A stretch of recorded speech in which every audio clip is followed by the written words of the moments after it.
بسم اللہ الرحمن الرحیم الحمد للہ وکفا وسلام علی عبادہ الذین اصطفى اما بعد۔ یہ ملفوظات ہیں منتخب، اس میں الگ الگ باتیں آئے گی، اس لیے اس کا عنوان رکھا ہے منتخب ملفوظات۔ بس یہ عنوان کے ساتھ کرتے رہیں۔ ایک سلسلے گفتگو میں فرمایا کہ اگر انسان ہو جائے تو پھر یہ سب ہی کچھ ہے، اور انسان کے معنی یہ ہے کہ صحیح تعلق پیدا ہو جائے حق تعالیٰ کے ساتھ، یہی جڑ ہے سب کی۔ اور ایک جگہ فرمایا بندہ کی طلب اور اس کی مثال۔ ایک صاحب کے سوال کے جواب میں فرمایا کہ عادت اللہ یہی ہے کہ بدون طلب کے کچھ نہیں ہوتا، اس طرف سے طلب ہو پھر اس طرف سے سب ہی کچھ ہوتا ہے۔ اس پر میں ایک مثال دیا کرتا ہوں کہ بچے کو باپ 50 قدم کے فاصلے پر کھڑا کر کے اس کی طرف ہاتھ پھیلاتا ہے۔ بچے کو باپ 50 قدم کھڑا کر کے پھر ہاتھ پھیلاتا ہے۔ اس بچے نے ابھی کھڑا ہونا سیکھا ہے، چل نہیں سکتا، مگر باپ کے ہاتھ پھیلانے پر وہ اس طرف آنے کے لیے حرکت کرتا ہے، مگر گر جاتا ہے۔ اب باپ دوڑ کر آگوش میں لے لے گا۔ جو مسافت یہ بچہ سال بھر میں قطع نہ کر سکتا، وہ باپ کی حرکت سے 1 منٹ میں طے ہو گئی۔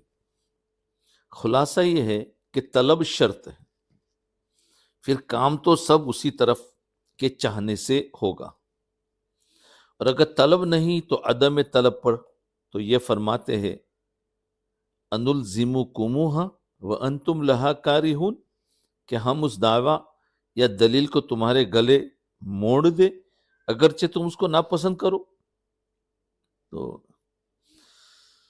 ایک جگہ فرمایا اعتماد بڑی چیز ہے۔ ایک سلسلے گفتگو میں ارشاد فرمایا کہ سب کام اعتماد پر ہوتے ہیں، اگر اعتماد نہ ہو تو کوئی کام بھی نہ ہو۔ مثلا اگر مریض کو طبیب پر اعتماد نہ ہو تو کبھی کام نہیں چل سکتا۔ اعتماد بڑی چیز ہے۔ عدم اعتماد سے، اعتماد یعنی بھروسہ، عدم اعتماد سے ہمیشہ پریشانی ہی رہے گی۔ مثلا طبیب مریض سے کہے کہ تم صحت یاب ہو گئے، یہ کہے کہ نہیں، یا طبیب کہے کہ مرض باقی ہے اور مریض کہے کہ نہیں، ایسی حالت میں سوائے پریشانی کا اور کیا ہوگا؟ اعتماد کرو کہ طبیب نے کہہ دے تم شفا یاب ہو گئے، شفا یاب ہو گئے۔ طبیب نے کہا ابھی نہیں، تمہاری باقی ہے، علاج کرنا ضروری ہے، تو بس اس پر علاج کرو۔ تو راہ سلوک میں تدقیق کی ممانعت۔ ایک سلسلے گفتگو میں فرمایا کہ انسان کو کام میں لگنا چاہیے، اس کی ضرورت نہیں کہ نفع کا ہونا بھی اس کو معلوم ہو۔ انسان کو کام میں لگنا چاہیے، اس کی ضرورت نہیں کہ نفع کا ہونا بھی اس کو معلوم ہو۔ اس کی ایسی مثال ہے کہ بچہ کم سن ہے اور باپ اس کی طرف سے بینک میں روپیہ جمع کر دے تو بچہ مالک ہو جائے گا، مگر مالک ہونے کے لیے اس کا معلوم ہونا شرط نہیں۔ مالک ہونے کے لیے اس کا معلوم ہونا شرط نہیں، لیکن مالک ہو گیا بچہ۔ جب آمدنی تقسیم ہونے لگے گی اس وقت معلوم ہو جاوے گا۔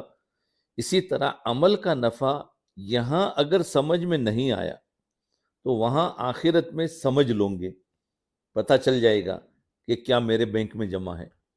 یہاں تو کام میں لگے رہو، بس کام میں لگے رہو، کام کرتے رہو، نفع برابر واقع ہو رہا ہے، وہاں دیکھوں گے۔ نفس کیا کرتا ہے؟ کام کرتے کرتے وسوسے میں ڈال دیتا ہے کہ تجھے فائدہ نہیں ہو رہا ہے، تیرا تو نقصان ہے، تیرا دین پر چلنے سے کیا فائدہ ہوا، ویسی کہ ویسی تیری حالت ہے، بلکہ اور بگڑ گئی پہلے سے زیادہ۔ اب یہ وسوسہ ڈالے گا، تو ہمارا کام کیا ہے؟ چلتے رہو، نفع ہو رہا ہے۔ اور اگر تم یہاں ہی نفع معلوم کرنا چاہتے ہو تو کیا دنیا کے نفع کے واسطے کام کر رہے ہو؟ اگر یہاں ہی نفع معلوم کرنا چاہتے ہو تو اس کا مطلب ہے کہ دنیا کے نفع کے واسطے کام کر رہے ہو۔ جو دنیا میں نفع کے طالب ہو جہاں کے لیے کام کر رہے ہو وہاں اس کا نفع دیکھنا، انشاءاللہ تعالی خزانہ بھرپور ملے گا۔ جہاں کے لیے کام کر رہے ہو، ہم کام اللہ کے لیے کر رہے ہیں اور نفع یہاں طلب کر رہے ہیں، تو جس کے لیے کام کر رہے ہو وہاں اس کا نفع دیکھنا، انشاءاللہ تعالی خزانہ بھرپور ملے گا۔ یہاں کے نفع کے متلاشی تو کفار ہوتے ہیں جن کو آخرت میں کوئی امید نہیں، ان کی مطلوبہ محبوبہ محض دنیا ہی ہے، ان کو آخرت میں کچھ نہ ملے گا۔ اسی لیے کفار کی کوشش دنیا کے لیے ہے اور آخرت کے لیے محض معطل ہے، اور مومن اس کے برعکس ہے کہ اس کی کوشش آخرت کے ہے۔ مولانا اسی کو فرماتے ہیں، انبیاء درکار دنیا جبری اند کافیرہ درکار عقبہ جبری اند، انبیاء را کار عقبہ اختیار کافیرہ را کار دنیا اختیار، یعنی انبیاء علیہ السلام دنیا کے کاموں میں جبری ہوتے ہیں، یعنی ان کو مجبوراً عمل کرنا پڑتا ہے، اور کافر لوگ آخرت کے کاموں میں جبری ہوتے ہیں کہ ان کو وہاں مجبوراً یعنی سزا بھگتنی پڑے گی۔ انبیاء علیہ السلام آخرت کے کاموں میں اپنے کو مختار سمجھ کر ان کاموں کی کوشش فرماتے ہیں، اور کافر لوگ دنیا کے کاموں کو اپنے اختیار میں سمجھ کر اس کی کوشش میں لگے رہتے ہیں۔ ان کی مرغوب آخرت ہے اور ان کی مرغوب دنیا ہے، یعنی ایمان والے کی مرغوب محبوب چیز آخرت ہے اور کافروں کی مرغوب دنیا ہے۔ اپنی اپنی مرغوب پر زور لگا رہے ہیں، بس اپنے مقصود کے لیے کام کرتے رہو، ثمرہ کو نہ دیکھو، ورنہ اگر ساتھ ہی ساتھ اس کو بھی دیکھو گے کہ کچھ ثمرہ مرتب ہوا یا نہیں تو بس کام ہو چکا۔ پھر تو وہ مثال ہوگی جیسے چکی پیسنے والی ہر چکر گھمانے کے بعد یہ دیکھا کرے کہ کس قدرہ آٹا نکلا، تو بس ہو چکا کام اور پس چکا آٹا۔ کام کرنے والوں کی تو شان ہی اور ہوتی ہے، ان کو تو والہانہ کام ہی کرنا چاہیے۔ اسی کو فرماتے ہیں، گرچہ رکھنا نیست عالم را پدید خیر یوسف وار می باید و ددید، اگرچہ ظاہر میں کوئی راستہ معلوم نہیں ہوتا مگر یوسف علیہ السلام کی طرح بھاگنا چاہیے۔ خیر یوسف وار می باید دوید، یعنی یوسف علیہ السلام راستہ تو دکھتا نہیں ہے، بلکہ یوسف علیہ السلام بھاگے تھے تو راستہ دکھ گیا۔ ایسے ہی ہم عمل کرتے رہیں گے تو اللہ تعالیٰ راستہ نکال دیں گے۔ حضرت یوسف علیہ السلام نے یہ نہیں دیکھا کہ دروازہ بھی کھلا ہے یا نہیں، اٹھ کر دوڑ پڑے، اپنا کام کیا، بس اس ارادے اور نیت کی برکت سے دروازہ خود بخود کھل گیا اور آپ صاف باہر نکل آئے۔ اسی طرح تم چلو تو جو کچھ برے بھلے ہو آگے تو بڑھو، تم چاہے کتنے ہی برے یا بھلے ہو لیکن آگے تو بڑھو، آگے بڑھو گے تو سارے کام ہو جائیں گے۔ نیت اور ارادے کے ساتھ کام میں لگو، سوال جواب میں مت پڑو، زیادہ تدقیق اور تعمیق کی ضرورت نہیں ہے، باریکیاں میں مت جاؤ، اتباع کی ضرورت ہے۔ اس تدقیق میں یہ بھی داخل ہے کہ اس کو دیکھا جاوے کہ ہمارا عمل کامل ہے یا ناقص، تدقیق میں یہ بھی داخل ہے کہ میرا عمل کامل ہے یا ناقص۔ یہ نہیں دیکھنا ہے عمل کر لیا ہے نا، تم نے اپنے حساب سے عمل اچھا کر لیا ہے، بس یہ اچھا ہی ہے۔ اب یہ مت دیکھو کہ میں نے عمل کو برابر اس طریقے سے کیا ہے یا نہیں کیا، اس دقیق میں مت جاؤ، اس تدقیق میں مت جاؤ، ہمارا عمل کامل ہے یا ناقص۔ اگر ناقص ہو تو بددل ہو کر ہمت ہار دی، صاحب و معلوم بھی ہے کہ عمل میں جس کمال کے منتظر ہو، عمل میں جس کمال کے منتظر ہو کہ کوئی نقص نہ ہو، وہ کمال تو صرف ذات پاک ہی کے ساتھ خاص ہے۔ تمہارے عمل میں تو نقص رہے گا، وہ تو ذات پاک ہی کے ساتھ خاص ہے، ورنہ اس ذات کے سامنے تو انبیاء علیہ السلام بھی کامل نہیں، اس ذات کے سامنے تو انبیاء بھی کامل نہیں، اور تم اپنے عمل کو کامل دیکھنا چاہتے ہو۔ انبیاء بھی کامل نہیں، اور کسی کا تو کیا منہ ہے کہ کامل ہونے کا دعویٰ کرے یا منتظر ہو، اس کے سامنے تو جو کامل بھی ہوگا وہ ناقص ہی ہوگا۔ یہی بڑی رحمت ہے کہ ہم ناقص ہی ہے، محروم تو نہیں، محروم تو نہیں۔ اور اگر کمال کے در پہ ہو گئے اور وہ ممکن نہیں تو کیا نتیجہ ہوگا؟ اس آدھی روٹی سے بھی محروم ہو جاؤں گے۔ بس یہ ہوگا کمال کی ہوس کا نتیجہ کہ پہنچنے والے پہنچ گئے، یہ ابھی اسی میں ہیں کہ سڑک کیسی ہے، اس میں گھڑے ہے یا صاف ہے، سڑک پر درخت آم کے ہے یا سیب کے ہے۔ ارے تجھے کیا، کسی کے بھی ہو تو اپنے کام میں لگ، تو اپنی راہ طے کر تاکہ منزل مقصود پر پہنچے۔ ہم تو ہر حال میں ناقص ہی رہیں گے، ہمارا علم بھی ناقص، ہمارا عمل بھی ناقص، ہماری نظر بھی ناقص۔ ان تحقیقات میں کیا رکھا ہے اسی کو فرماتے ہیں، فرماتے کام کرو، قیل و قال کو چھوڑ دو، اس راستے میں عمل ہی مقصود ہے۔ بہت بڑی باتیں بتائی۔ اور ایک جگہ فرمایا شیخ کی ضرورت رفع تردد کے لیے، تردد وساوس جو ہوتے ہیں نا، ایک سلسلے گفتگو میں فرمایا شیخ کی اسی واسطے ضرورت ہے جیسے سر پر حاکم رہتا ہے، جیسے سر پر حاکم رہتا ہے، وہ بتلاتا رہتا ہے کہ یہ کرو اور یہ نہ کرو۔ شیخ کے نہ ہونے سے اسی تردد میں رہے گا کہ کیا کروں کیا نہ کروں، مگر شیخ کی تقلید شرط ہے۔ اس طریقے میں بدون تقلید کے کام نہیں چل سکتا، یعنی شیخ کی اتباع ضروری ہے، اس کی اتباع کے بغیر کام نہیں چل سکتا۔ قیل و قال، فکر و تحقیق سے کچھ کام نہیں چلتا، تقلید محض کی ضرورت ہے، اسی کی برکات سے کسی وقت تحقیق بھی نصیب ہو جاتی ہے۔ یعنی شیخ بھی بنایا ہے تو اس کو بھی کس لیے بنانا ہے کہ کیا کام کروں، شیخ بتا دے وہ کروں گا، جیسے صحابہ ان کو جو بتا دیتے کام کر لیتے تھے۔ حضرت حاجی صاحب رحمۃ اللہ علیہ فرمایا کرتے تھے کیے جاؤ سب سمجھ میں آ جائے گا، کیے جاؤ سب سمجھ میں آ جائے گا، سب تسلی ہو جائے گی۔ کیسی عجیب اور جامع تعلیم ہے۔ حضرت حاجی صاحب رحمۃ اللہ علیہ کے یہاں لمبی چوڑی تقریر نہ ہوتی تھی، مختصر اور پر مغز تعلیم ہوتی تھی۔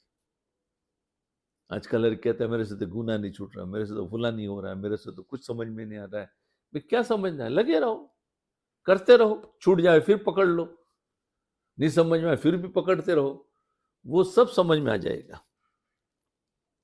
دھن اور دھیان، ایک سلسلے گفتگو میں فرمایا کہ دیہاتی لوگوں کو دیکھ لیجئے کہ ان لوگوں کی گفتگو ناقص ہوتی ہے مگر سادگی کی وجہ سے ناگوار نہیں ہوتی، بہت مزہ آتا ہے۔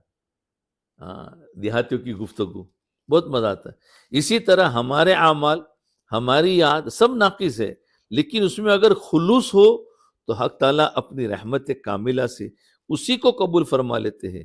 اسی کو فرمایا تھا، اسی کو فرماتے ہیں ای قبول ذکر تو از رحمت است، چو نماز مستحاضہ رخصت است۔ فرمایا تمہارے ذکر کا قبول ہو جانا صرف رحمت کی وجہ سے ہے، جیسے استحاضہ والی عورت کی نماز ناقص ہے مگر نماز ہو جاتی ہے، نماز ہو جاتی ہے، بس عجز اور فنا ہونا چاہیے، یہی سب کچھ کام بنا دے گی۔ اس کو بھی فرماتے ہیں فہم و خاطر تیز کردن نیست راہ، جز شکستہ می نگیر فضل شاہ۔ ہر کجا پستی است آب آجا رود، ہر کجا مشکل جواب آجا رود، ہر کجا درد دوا آجا رود، ہر کجا رنج شفا آجا رود۔ اپنی عقل اور سمجھ کو تیز کرنا سلوک نہیں ہے، اپنی عقل اور سمجھ کو تیز کرنا سلوک نہیں، حق تعالیٰ کا فضل تو اسی کی دستگیری فرماتا ہے جو شکستگی پیدا کرے، جو شکستگی پیدا کرے۔ جہاں پستی ہوتی ہے پانی وہیں جاتا ہے، جہاں اشکال ہوتا ہے جواب وہیں جاتا ہے، اور جہاں درد ہوتا ہے دوا وہیں جاتی ہے، جہاں مرض ہوتا ہے شفا وہیں جاتی ہے۔ تو اہل تحقیق یہاں تک فرماتے ہیں کہ عمل کا بھی زیادہ حصہ نہ ہو مگر اس طرف کی دھن ہی لگائے رکھو، نہ معلوم کس وقت فضل ہو جائے۔ یک چشم زدن غافل ازا شاہ نباشی، شاید کہ نگاہ کند آگاہ نباشی۔ ایک لمحے کے لیے اس شاہ سے غافل مت ہو، ممکن ہے کہ وہ توجہ فرما دے، غفلت کی وجہ سے تمہیں خبر بھی نہ ہو۔ اس لیے اس سے غافل نہ ہو، ہر وقت دھیان کے ساتھ کام کرتے رہو، اور اگر اس میں بھی کوتاہی ہو جائے تو فکر میں نہ پڑے کہ کوتاہی کیوں ہوئی، اس کا تدارک کے لیے اللہم اغفر لی پڑھ کر کام میں پھر لگ جاوے، اللہ مجھے معاف کر دے۔ ہاں ہاں، میرے سے تو بہت بڑی بھول ہو گئی، اللہ کی توجہ تھی میں بھول گیا، ارے پھر کام میں لگ جاؤ، ارے آج تو شب برات تھی میں تو سو گیا تھا، ارے آج تو عرفات کا دن ہے میری تو غفلت میں زندگی، ارے لگ جاؤ، ہو جائے گا سب۔ تو فرمایا یہ اللہم اغفر لی پڑھ کر کام میں لگ جاؤ، یہ مت دیکھو کہ میرا چھٹ گیا، بولے دیکھو آگے لگ جاؤ۔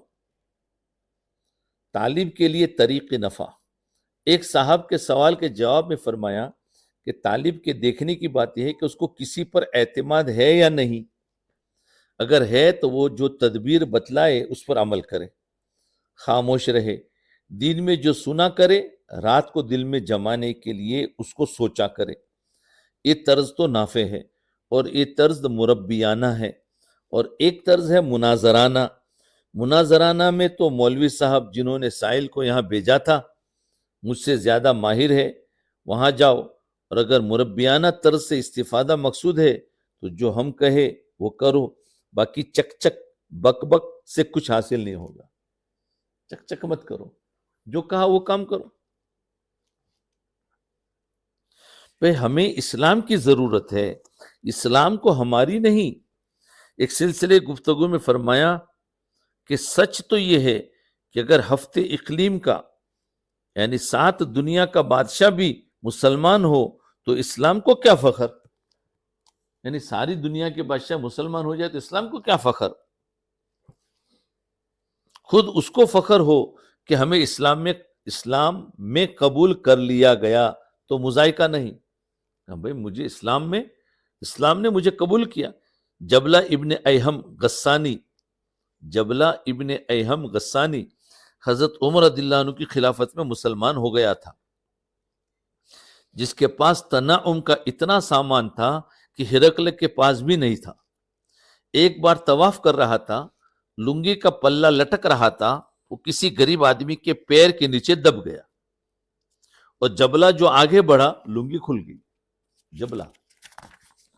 لنگی کھل گئی، اس کو غصہ آیا، اس کو ایک تماچا مارا، اس نے حضرت عمر رضی اللہ عنہ کے اجلاس میں فریاد کی کہ آپ نے بدلہ کا حکم دیا، اس نے مہلت مانگی اور شب کو مرتد ہو کر چلا گیا، رات میں مرتد ہو گیا، مگر حضرت عمر فاروق رضی اللہ عنہ کو افسوس نہیں ہوا، کیوں کہ وہ حق پر تھے، بلکہ ایک مدت کے بعد اس کو افسوس ہوا اور ظاہر بھی کیا کہ کاش میں حضرت عمر کے فرمانے پر قصاص پر راضی ہو جاتا تو کیا اچھا ہوتا۔ ایک قاصد اسلامی سے یہ بھی کہا کہ میں پھر مسلمان ہو کر آ سکتا ہوں بشرطے کہ ایک تو اپنے بعد مجھ کو خلافت دے دے اور اپنی بیٹی سے شادی کر دے۔ قاصد اسلامی نے کہا کہ خلافت مل جانے کا تو میں وعدہ کرتا ہوں، مگر بیٹی دینے کے متعلق میں کچھ نہیں کہہ سکتا، البتہ پیام پہنچا دوں گا۔ جب آپ رضی اللہ عنہ کو خبر ملی تو آپ نے فرمایا کہ اس کا بھی کیوں نہ وعدہ کر لیا، مگر جس وقت جواب دینے کے لیے وہاں آدمی پہنچا تو سامنے سے اس کا جنازہ آ رہا تھا، مر گیا۔ کہا کہ تم تیار ہو جاتے بیٹی بھی دے دیتا تھا، اسلام میں آ جاتا تھا، بہت ہو گیا۔ عمر رضی اللہ عنہ بیٹی دینے کے لیے تیار۔ دامن اسلام کی وسعت، ایک سلسلے گفتگو میں فرمایا کہ ایک شخص قادیانی ہونا چاہتا تھا، یہ پہلے مسلمان تھا، پھر آریہ ہوا، پھر عیسائی، پھر مسلمان ہوا، اب قادیانی بننا چاہتا تھا مسلمان ہو کر، مگر ان لوگوں نے اس کو لینے سے انکار کر دیا، اس خیال سے کہ اس کا کوئی اعتبار نہیں، اگر یہ پھر گیا تو لوگوں کو قادیانی مشن میں شبہات پیدا ہو جائیں گے۔ دیکھیے اس سے حق اور باطل کے تفاوت کا پتہ چلتا ہے۔ اسلام میں اگر 1000 بار آئے جائے لے لیں گے، اس کو ایسے ہی بیہودہ بدنامی کی پرواہ نہیں۔ اسلام میں تو کوئی نکل گیا، آ گیا آ جاؤ، پھر نکل گیا پھر آ جاؤ، لیکن قادیانی بولے نہیں یہ واپس بھیج جائے تو ہمارا تو پھر کیا پلہ پڑے گا، لوگ کہیں گے بھائی حق نہیں ہے، لیکن اسلام کو اس کا کوئی پرواہ نہیں، اسی کو فرماتے ہیں باز آ ہر آنچ ہستی باز آ، گر کافرو کافر و کبر بت پرستی بازا این درگاہ ما درگاہ نویدی نیست صد بار اگر توبہ شکستی بازا. تو اگر کافر ملحد بت پرست بھی ہے تب بھی توبہ کر لے تو ہماری درگاہ سے نا امیدی نہیں ہونا چاہیے. اگر 100 مرتبہ بھی توبہ ٹوٹ چکا ہے تو پھر دل سے توبہ کر لے، ہم قبول کر لیں. محبت حق کی لذت اور اس کے حصول کا طریقہ. محبت حق کی لذت اور اس کے حصول کا طریقہ. ایک سلسلے گفتگو میں فرمایا حضرت لقمان علیہ السلام کی حکایت ہے، ان کی نبوت میں علماء کا اختلاف ہے مگر ولایت متفق علیہ ہے. یہ کسی رئیس کے باغ میں ملازم ہو گئے. ایک روز وہ رئیس اپنے باغ کی سیر کو گیا، دیکھا کہ باغ میں ککڑی کے چھوٹے چھوٹے پھل لگے ہوئے ہیں. حضرت لقمان سے کہا کہ ایک ککڑی توڑ لاؤ. یہ توڑ لائے. رئیس نے تراش کر ایک ٹکڑا ان کو دیا. جب آقا نے منہ میں رکھا تو تمام منہ کڑوا ہو گیا. آقا نے کہا بندے خدا، اس قدر تلخ چیز کو جو مثل زہر کے معلوم ہوتی ہے تو کھا گیا، اور تیوری سے بھی محسوس منہ نہ ہو سکا کہ تلخ ہے. حضرت لقمان نے جواب دیا کہ جس آقا کے ہاتھ سے ہزار قسم کی نعمتیں قسم قسم کی ذائقوں کی کھائی ہو، اگر آج اس کے ہاتھ سے ایک تلخ چیز کھا لی تو کیا اس پر منہ بناتا، اس کو منہ پر لاتا؟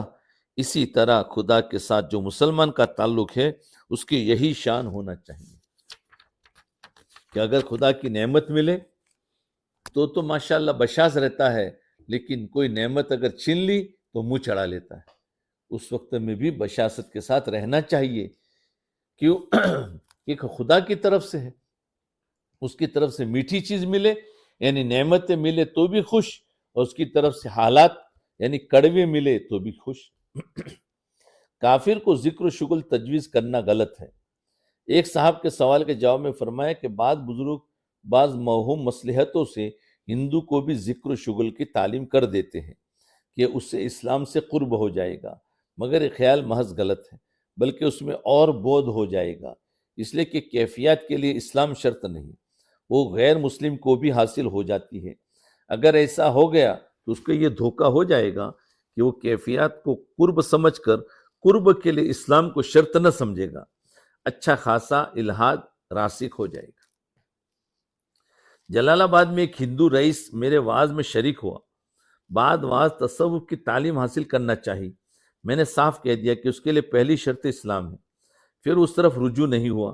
مگر آج کل ایسے بھی پیر پیدا ہو گئے ہیں کہ مسلمان ہو کر بھی وہ طریق کے لیے اسلام کو شرط نہیں سمجھتے، طریق کو اسلام کے لیے شرط نہیں سمجھتے. انا للہ و انا الیہ راجعون. ایسا طریق شیطانی طریق ہے جس میں اسلام شرط نہیں. اس پر بڑا فخر ہے کہ فلاں ہندو ہمارا مرید ہے. وہ یہی بات ہے کہ مقبولیت کے لیے اسلام شرط نہیں، تو پیر صاحب ہی کیوں داخل اسلام ہونے کو ضروری سمجھتے ہیں؟ کیا عجیب فلسفہ ہے. حقیقت میں نرا صفا یعنی بے وقوفی ہے. یقیناً بدون اسلام قبول کیے ہرگز واصل الی المقصود نہیں ہو سکتا. یونس گوھر ہے وہ ایسی باتیں، اسلام شرط نہیں، اس کے پاس ہندو سکھ سبھی آتے ہیں. اور اصل غلطی یہی کہ مقصود ہی کی سمجھنے میں گڑبڑ ہو رہی ہے. بہت لوگوں نے محض کیفیات اور کشف و کرامات ہی کو مقصود بنا رکھا ہے، جو سرے سے غلط ہے. طریق تو اعمال ہے اور مقصود رضائے حق ہے. اب بتلاؤ اس کے لیے اسلام شرط ہے یا نہیں؟ یہ ہے طریق کی حقیقت جو میں نے اس وقت بیان کی. اس کے علاوہ سب شیطانی راہ ہے جس میں مخلوق کو پھنسا کر گمراہ کیا جا رہا ہے. اور یہ طریق تو دقیق چیز ہے جس قدر غیر مسلم اقوام میں خواہ ہندو ہو یا عیسائی ان کو ظاہری علوم سے بھی اصلاً مناسبت نہیں. میرا مشاہدہ اور تجربہ ہے، مختلف لوگوں سے گفتگو ہوئی، سفر میں حضر میں، کافی رسمی علوم سے بھی کورے ہے، قطعاً مناسبت نہیں. یہ علوم تو مسلمانوں ہی کا حصہ ہے. بات یہ ہے کہ علم بدون نور فہم کے حاصل نہیں ہو سکتا. علم بدون نور فہم کا جو نور ہے اس کے حاصل نہیں ہو سکتا. اور نور فہم بدون اسلام اور تقوی کے حاصل ہونا محال ہے۔ نور فہم بدون اسلام اور تقوی کے حاصل نہیں ہو سکتا۔ اس لیے آج مسلمان تو ہے لیکن نور فہم نہیں ہے، کیوں کہ تقوی نہیں ہوگا، کیونکہ اس کے بغیر فہم نہیں ہے۔ ایک ہندو بہت بڑا سرکاری افسر ہے، اس نے ایک مسلمان کے ہاتھ میرے پاس کہلا کر بھیجا کہ میں اپنے مذہب کے طریق پر بہت کچھ پوجا پاٹ کر چکا مگر کسی طرح اطمینان میسر نہیں ہوتا، مجھ کو حق کی تلاش ہے۔ میں نے کہلا بھیجا ہے کہ کثرت سے اہدنا الصراط المستقیم پڑھا کرو اور دعا کیا کرو، انشاءاللہ تعالی حق واضح ہو جائے گا۔ اور یہ کہ بات کہلا کر بھیجوں گا کہ جیسے تم نے اپنے مذہب کے طریق پر پوجا پاٹ کر کے دیکھا اطمینان میسر نہیں ہوا، اسی طرح اسلامی تعلیم کے طریق پر عبادت کر کے دیکھو، خواہ امتحانی کے طور پر صحیح، اگر اطمینان نہ ہو تو پھر ہم سے کہنا۔ مولانا رومی رحمت اللہ علیہ اسی کو فرماتے ہیں، سالہا تو سنگ بودی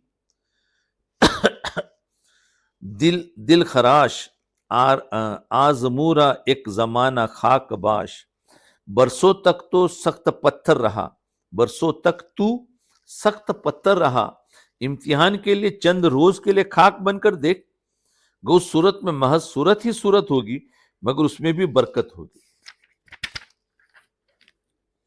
انشاءاللہ تعالی صاحب صورت تو پھر معنی سے قریب ہے، خود نام میں بھی برکت ہے۔ دیکھیے کھٹائی میں تو یہ اثر ہو کہ نام لینے سے منہ میں پانی بھرائے، اور اللہ کے نام میں اثر نہ ہو، یہ کیسے ہو سکتا ہے؟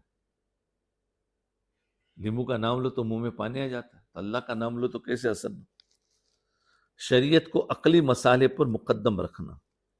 ایک مولوی صاحب کے سوال کے جواب میں فرمایا کہ کسی کا کوئی طرز ہو، میرا تو یہ مسلک ہے کہ شریعت کو مسائل پر مقدم رکھتا ہوں۔ میرے یہاں مسالے پیش دیے جاتے ہیں، مسالے پیس دیے جاتے ہیں، کیونکہ مسالے کو جتنا پیسا جائے سالن زیادہ لذیذ اور مزیدار ہوتا ہے۔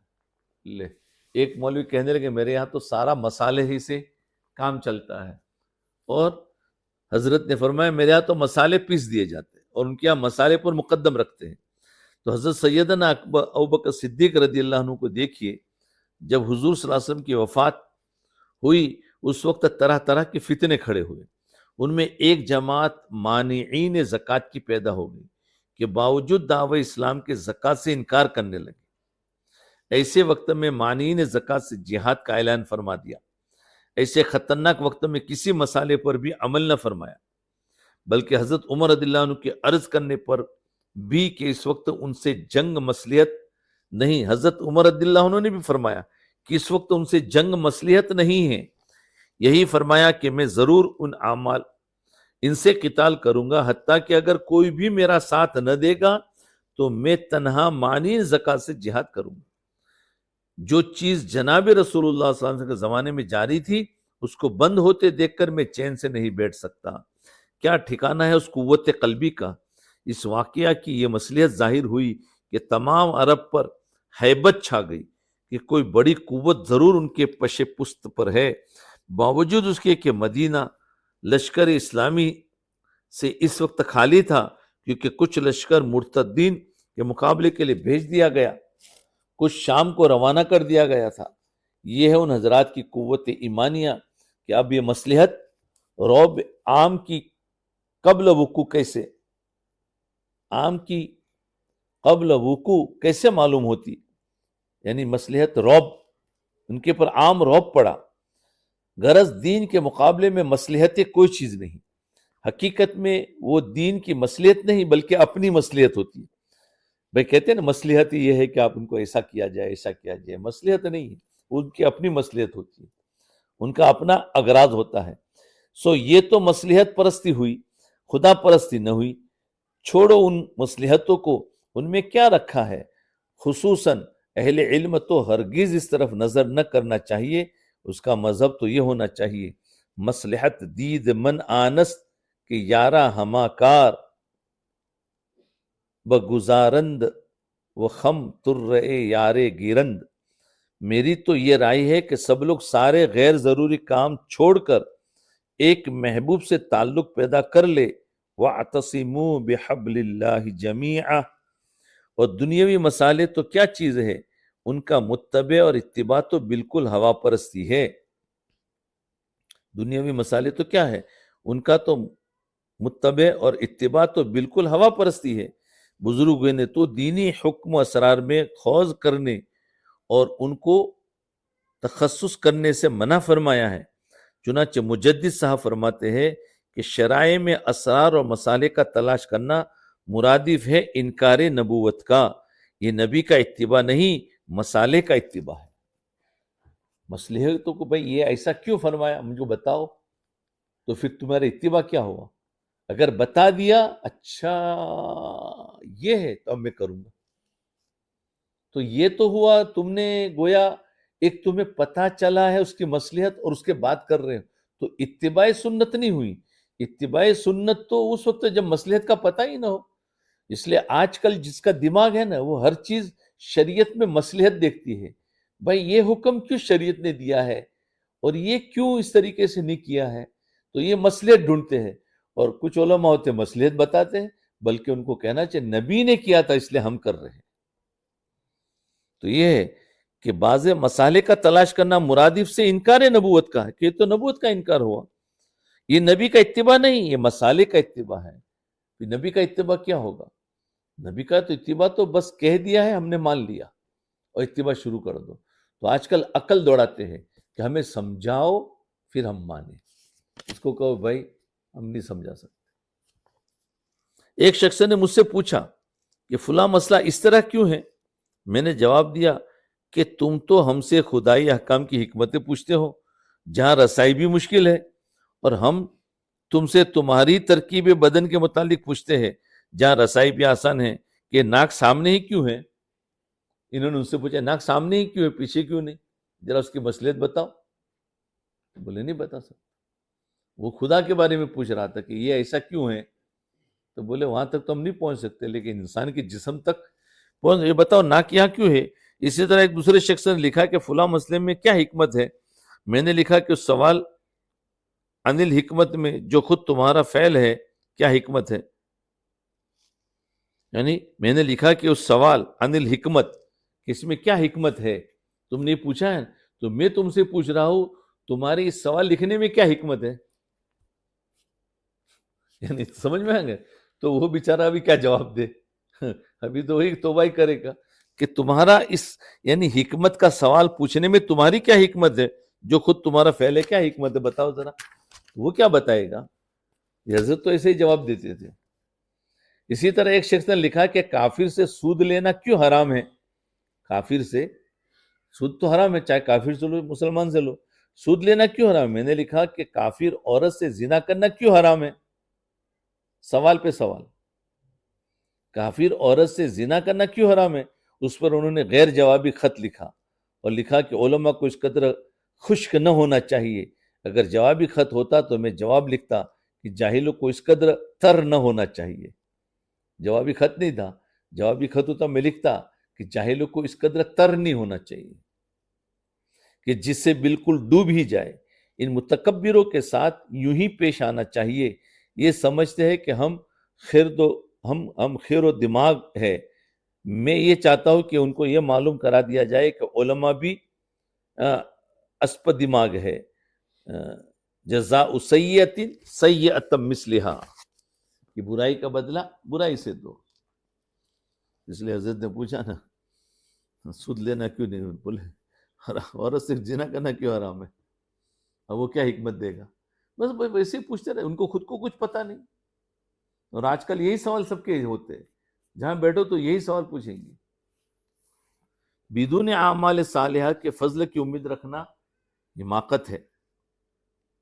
بدون اعمال صالحہ، اعمال صالحہ تو کر نہیں رہے، اور فضل کی امید کہ اللہ کا فضل ہے، اللہ تعالیٰ ہمیں بخش دے گا، رکھنا حماقت ہے۔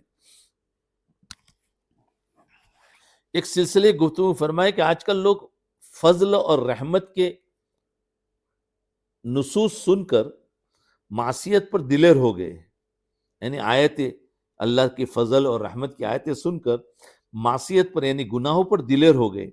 بے شک نجات کا مدار تو فضل ہی پر ہے، مگر یہ اعمال بھی تو فضل ہی ہے۔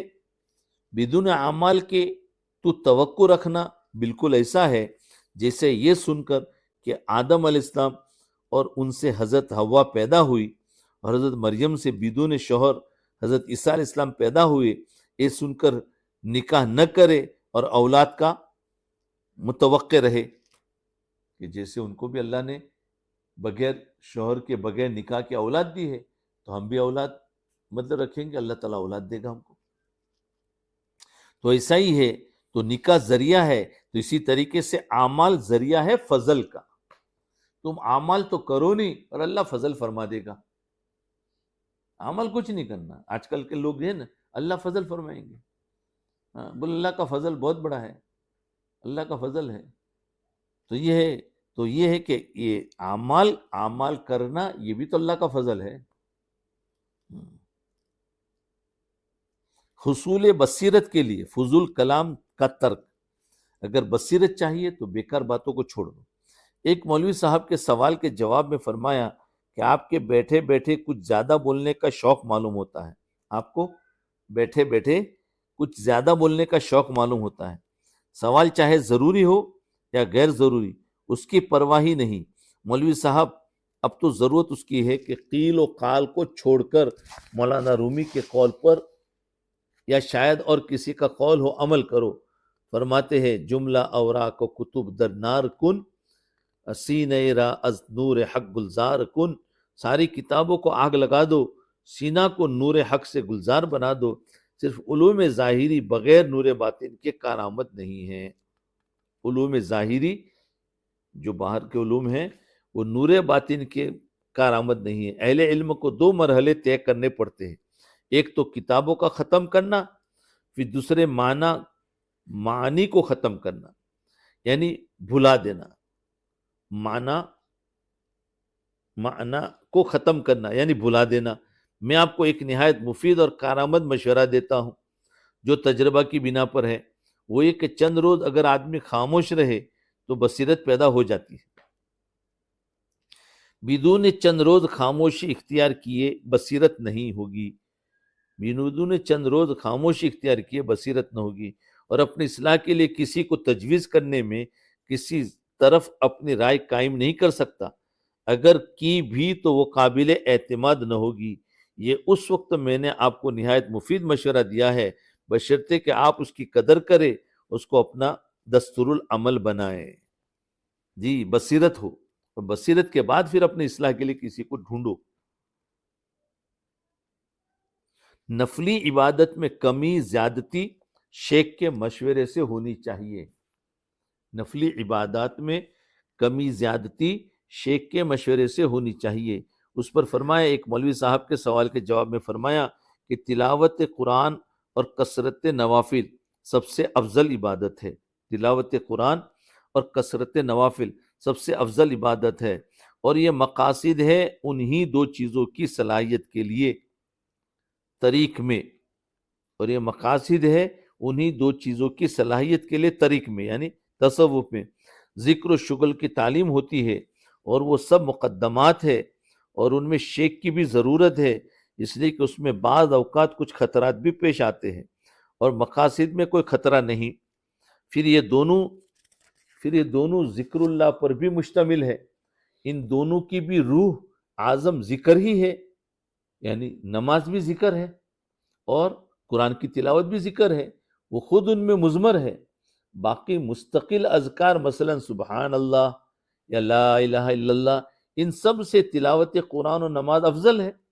نماز و قرآن کی آج کل کے اکثر مشائخ کے دل میں وقت اور عظمت، نماز اور قرآن کی آج کل کے اکثر مشائخ کے دل میں وقت اور عظمت نہیں، تمام زور ذکر پر دیا جاتا ہے، اس میں عجب پیدا ہو جاتا ہے.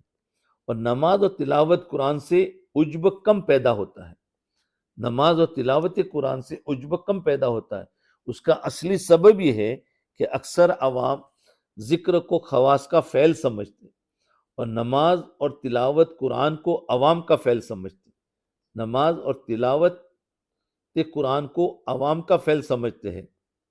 تو تھوڑی سی دیر بیٹھ کر ذکر کر لیا، الا اللہ الا اللہ یا اللہ اللہ، بس خواص میں داخل ہو گئے۔ ایک صاحب کے سوال کے جواب میں فرمایا کہ ایسی حالت میں ذکر و شغل چھوڑ دینا چاہیے، مگر یہ سب امور شیخ کی تجویز پر موقوف ہے۔ شیخ جو تجویز کرے اس پر کام کرو کہ کس وقت کیا مناسب ہے۔ چنانچہ بعض اوقات وہ مشورہ دے گا کہ خاص حیثیت سے بیٹھ کر ذکر نہ کیا جائے، چلتے پھرتے پڑھ لیا کرو، کیونکہ اس طور سے تم کو کوئی ذاکر نہ سمجھے گا، اور یہ گردن جھکا کر بیٹھنا اور ادھر ادھر گردن ہلانا، اس سے لوگ ذاکر سمجھتے ہیں۔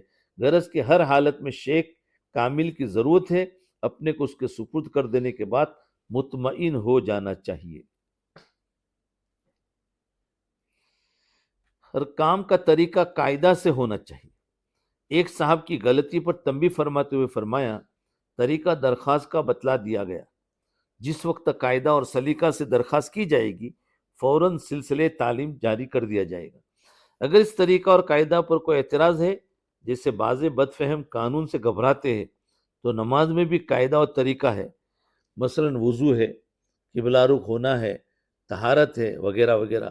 اب اگر اس پر کوئی کہے کہ بس اتنی ان قیود کا مقصود تو یہ ہے کہ نماز ہی نہ پڑھو، جس سے استفادہ طریق کے قوانین کے متعلق ناواقف یہ شبہ کرتے ہیں کہ ان کا حاصل تو طریق کا تنگ کرنا ہے، تو اس کا کسی کے پاس کیا علاج ہے؟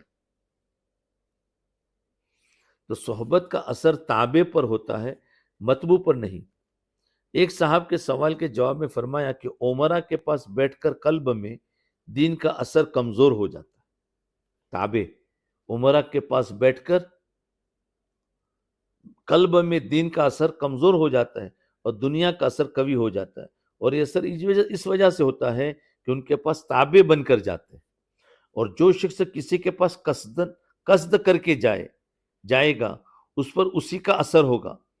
چنانچہ اگر عمرہ قصد کر کے اہل دین کے پاس آئے تو ان پر دین کا اثر ہوگا، اور اگر اہل دین عمرہ کے پاس قصد کر کے جائیں گے ان پر دنیا کا اثر ہوگا۔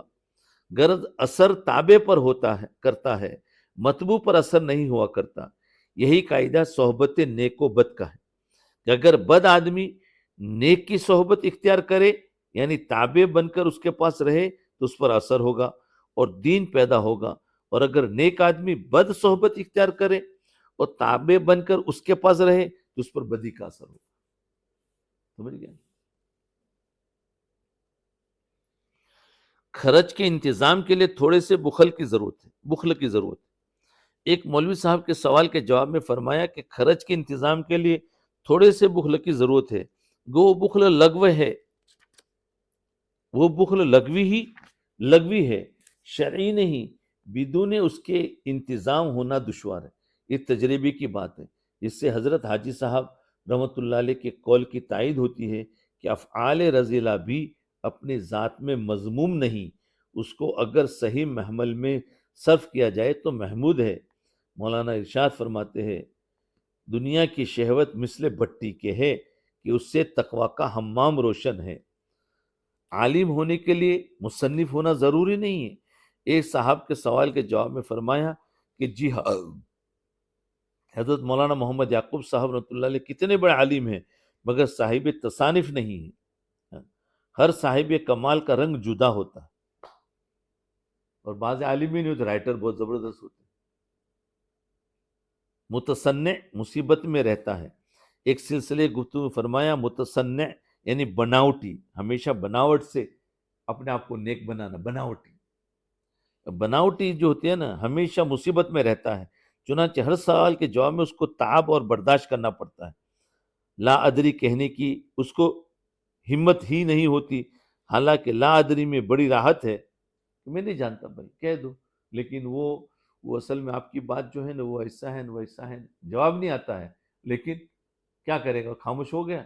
اب دوسرا سوال کرے اس کو، وہ اصل میں بھائی کہتے بھائی میں نہیں جانتا، سیدھی بات ہے۔ اور بناوٹی کرو گے تو کب تک کرو گے؟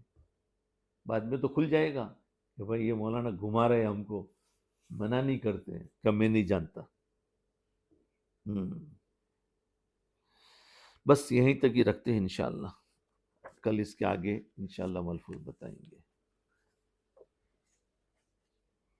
بن کر سبحان اللہ بحمدہ، سبحانک اللہم بحمدک، نشهد ان لا الہ الا انت نستغفرک